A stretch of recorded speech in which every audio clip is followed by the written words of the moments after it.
we all know that India is currently facing one of its worst water crises in a decade. Of 91 reservoirs nationwide, they have only 29% of water left in them. Thousands of villages all over Maharashtra are also facing one of its worst crises in a decade.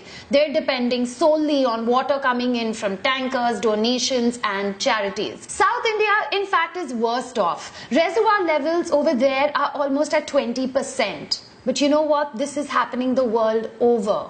Brazil faced one of its worst water crises in 2015, with China, Syria, Pakistan, Turkey, California, Africa not far behind.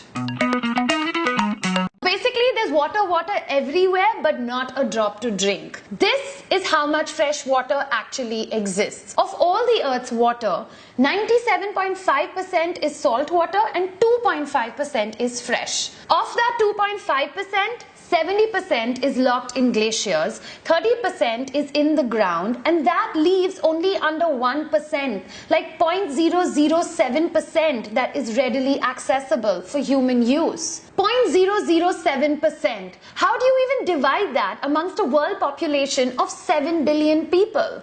1.1 billion people lack the access to safe drinking water. That's almost 1 in 6 people. This is what our water condition looks like today worldwide. And this is what our water condition will look like in 2025. How did we even get here? How did something that is supposed to be a basic human right become so scarce? There's a number of factors that have contributed to this. There's environmental factors like floods, global warming, drought. Then of course there's the man-made factors where the demand is way more than the supply. Countries like India and China, which are obviously at the forefront of this current water condition that we are suffering from. Then bad farming practices, overdrafting of groundwater levels, and of course bad agricultural yields. Water today promises to be to the 21st century what oil was to the 20th century, a commodity that will determine the wealth of a nation. When there is a crisis, two types of people emerge. You have your problem solvers and you have the people that take advantage of that current situation.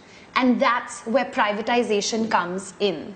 But how can that be, right? How can you almost privatize something that is supposed to be a basic human right to all? A man can survive months without food, but he cannot go even beyond 5 to 7 days without water. In fact, in 2010, the United Nations passed this huge glorified resolution where they said, the United Nations recognizes the right to safe and clean drinking water and sanitation as a human right, something that is essential for the full enjoyment of life and all human rights. But unfortunately, today we're in this situation where as the demand grows, the infrastructure for water crumbles and ultimately the world is running out of water. Now, many people out there believe that the cash-strapped governments can be helped by these angel investors, people that will come in and put their own private money. But not everyone believes that such kind of partnerships will actually improve the access of water to those that need it the most, the poor. Market distortions will kick in and they will ultimately deprive the needy of one of life's most critical resources. In fact, we already have the Indian version of something like this. It's called the water mafia.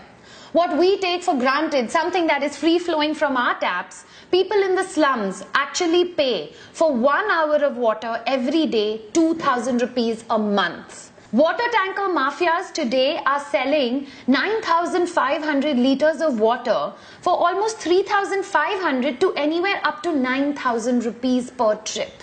Where do you think their water is coming from? Our municipal cooperation pipes. In fact, California also has another sophisticated version of this. It's called a water bank, where big companies are buying water. But wait a minute, I just told you that California doesn't have any water. So what they're doing is they're buying something that is called as paper water. When California actually has that water in the future, it guarantees that these businesses will be the first ones to get that water. So what did they basically go and do? They went and they bought shares in water. They privatized our electricity, and look at where it got us. With Reliance ruling the roost, even if you change to Tata Power, you have to pay Reliance something that is known as a wheeling charge, a charge that is almost 25% of your total bill. Can you imagine the kind of death bell that we would ask for if they privatized our water?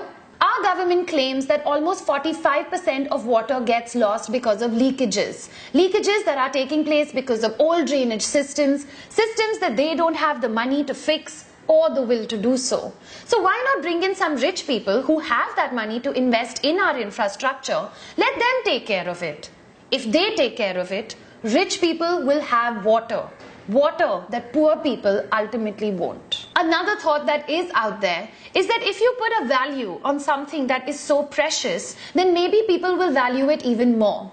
Human beings need at least 5 liters of water a day for your hydration. Then you need at least 25 liters a day minimum for your hygiene and your basic needs. That's a hell of a lot of water and a lot of people that we have here in India. Put a value on it, charge them. Maybe then they'll value it even more. In thirsty regions of the world, Nestle and Coca-Cola have constantly been clashing with communities. They're getting perceived as those big giant companies that are sucking small villages and farmers dry. Now, they did it in the village of Bhatti in Pakistan. They did it in Kerala. They did it in a number of villages all over India and the world. While both companies may have these very aggressive water-saving campaigns that they have deployed, because after all, they know that water is a very essential input to their business. But at the same time, remember how I told you, when there is a crisis, there's the problem solvers and the people that take advantage of it? Check this out. In the city of Sacramento, which was in the 4th year of its worst drought, Nestle was taking Sacramento's water and selling it back to its citizens at a profit. On March 16, 2016, the city of Sacramento has turned around and sued Nestle. Big companies around the world today are buying groundwater reservoirs. And in fact, if you're sitting on a freshwater body, then guess what? You're sitting on a future gold mine.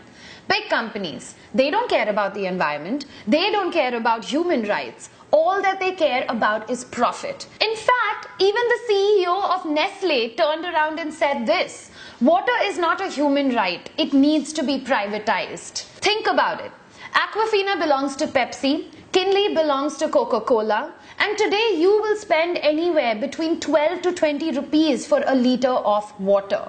Why is it that Americans are coming onto our soil, taking our water, filtering it and selling it back to you? If you read the label carefully, it doesn't even say mineral water. It says packaged drinking water. What happened to that good old water bottle that your mother used to pack and give to you when you left for school? Why can't we take water from home every time that we step out?